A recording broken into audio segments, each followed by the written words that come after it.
Hello everyone, welcome to Screen Scream. I'm Viola. In today's episode, I'm going to talk about movies that are related to education, teachers, great experience at school, or a bad experience at school. At newly released session, we're going to talk about two movies that are not Hollywood made. And in Top 007, we're going to go through part of the chart and talk about one movie that's new on the chart. So without further ado, let's listen to the introduction of the first new movie we're going to talk about today. About dry grasses. Samit, a young art teacher, is finishing his fourth year of compulsory service in a remote village in Anatolia. After a turn of events he can hardly make sense of, he loses his hopes of escaping the grim life he seems to be stuck in. Will his encounter with Nore, herself a teacher, help him overcome his angst?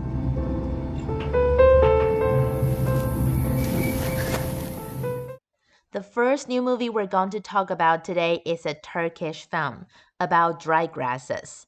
I went to the screening last week and I liked it very much. Although it's super long, you don't actually feel the pass of time because the plot is so intriguing that you would immerse yourself into the story. I did look at my watch several times, but that's because I had a class to teach in the afternoon, so I was super afraid that I would be late. Well, I actually was late for a couple of minutes, but a good long movie is definitely worth it. Basically, the movie is an 197-minute probing. What does that mean? As I mentioned, it's a Turkish film made by director Nuri Bilge Ceylan. He insists that he's not going to make a movie that's shorter than 3 hours. I don't know the reason, but he thinks that more than 3 hours is the perfect timing to tell a story completely. And that's how this movie provides the audience 197 minutes of probing humanity. Actually, all the works by Nuri Bilge Ceylan are like that. They discuss human nature, humanity, and problems and issues we face in our life. However, this time the director took it to the next level. He used the Chekhov kind of characters and the structure of script along with the mise en scène and cinematography that you could feel the breath of the land and nature to discuss deeper moral questions regardless to humanity, whether people are kind in their origin or people are evil in their origin. Throughout the 197 minutes, it provides us a lot of deep thinking about life. And while the audiences are watching, we get to think about our lives. It may sound a little bit serious, but it's definitely a great movie worth watching. But if you want something lighter in the end of the year, try the next new movie we're going to talk about. Totto Chan, the little girl at the window. An ideal school in Tokyo during World War II that combined learning with fun, freedom, and love. This unusual school had old railroad cars for classrooms, and it was run by an extraordinary man-ed founder and headmaster, Sosaku Kobayashi, who was a firm believer in freedom of expression and activity. The second new movie we're going to talk about today is a Japanese anime. I don't know about people in North America, but in Taiwan, I'm pretty sure people around my age would know this story. Because when I was little, this book was very famous, even though it was published more than 40 years ago. But I remember when I was little, it was a trend to let kids read this book. So actually, my version is with 注音, a phonetic system for kids who don't know how to read characters yet. Well, actually, I knew how to read at the time, but my mom was afraid that there might be some characters that I didn't recognize. 42 years after the publish of the book, this story was finally made into a feature film and launched in the theater. So they invited a lot of famous actors and actresses to dub for the movie. For example, the principal, the headmaster that changed the life of Totto Chan, Totto Chan's parents were dubbed by some of my favorite Japanese actors. But the protagonist, Totto Chan, was actually selected through an audition and was dubbed by a 7-year-old girl. The movie was directed by the director of the Doraemon series, and also the character setting was set up by the director of the Doraemon animation series. Let me briefly introduce the story to those who are not familiar with it. The headmaster of Toto-jan's new school is a very kind person. He's super patient to Toto-jan, whom somebody would consider weird, and he always says to Toto-jan, "You are such a great kid."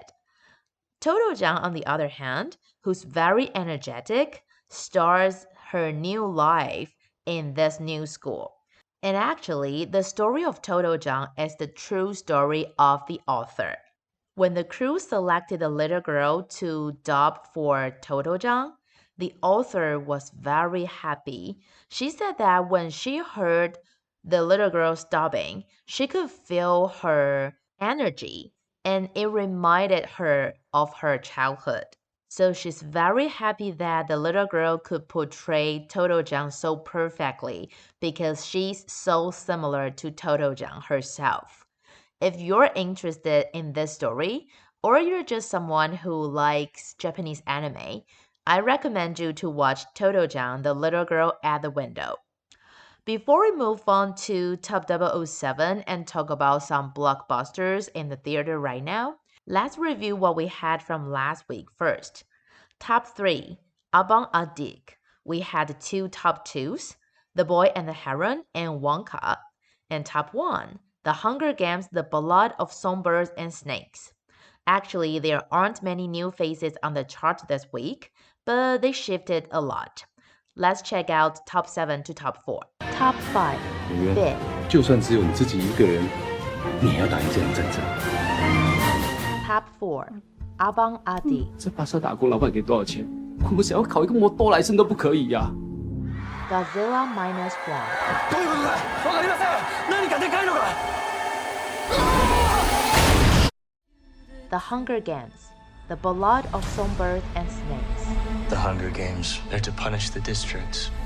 Those tributes don't have a choice. Alright, not many new faces on this part of the chart, so let's go through all of them. Top 5, Big. I think it re-entered the chart. It's a Taiwanese movie. It's actually about kids who got cancer. And you can imagine it's a very sad story. So the genre of this movie is comedy. But still, I don't dare to watch it. I'm afraid that I will burst into tears. But everyone who went to see it said that it's pretty good. So if you're interested in the topic, you could watch it if you're in Taiwan. We have 3 top 4s this week. First of all, Abang Adik. It's a Malaysian movie. Although it was the director's first feature film, it demonstrated great storytelling. And to be honest, I'm going to Malaysia next week. Although Malaysian friends said that what happened in Abang Adik is really not something we would see in our daily lives. It's good to know that there are people who are suffering in life in the society. Godzilla Minus One is not released in Taiwan, but it's super famous in North America. My friend who's in the US went to watch it, and he said that he thinks Godzilla 2 is better than 3, and it's much better than 1.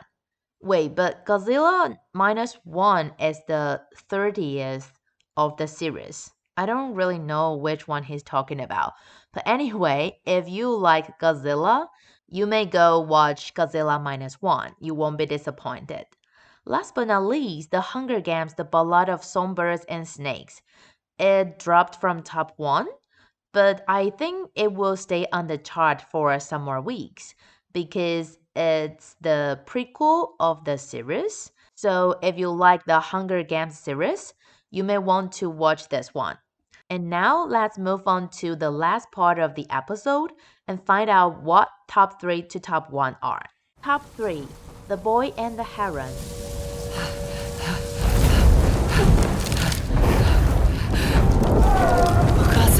Top 2, Aquaman and the Lost Kingdom. I finally got a job.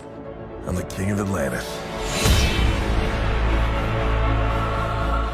Top 1, Wonka. I'm making chocolate, of course. How do you like it? Dark, white, nutty, absolutely insane. Many people have come here to sell chocolate. Yup, only one new face on the charts this week, and that's the one we're going to talk about. Aquaman and the Lost Kingdom.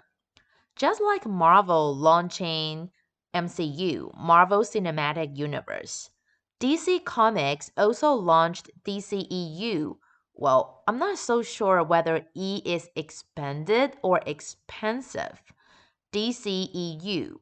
But actually, Aquaman and the Lost Kingdom would be one of the last works that DCEU launched. Why? Because they're going to close DCEU and start DCU, DC Comics Universe. So that's super similar to MCU. Why is that?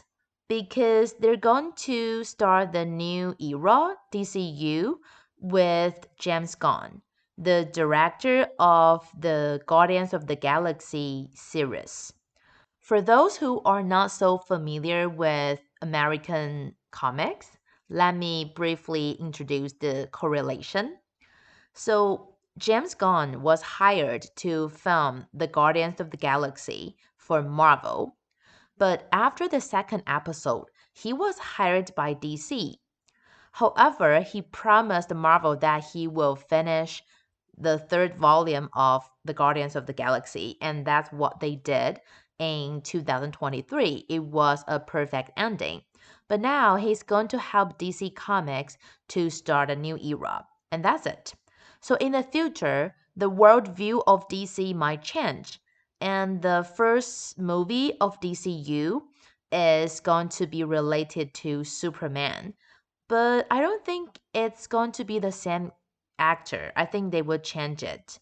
So maybe that would be a tipping point between TC and Marvel. Maybe how they affect the world will be different since the movies that Marvel made recently were, I wouldn't say awful, they are mediocre.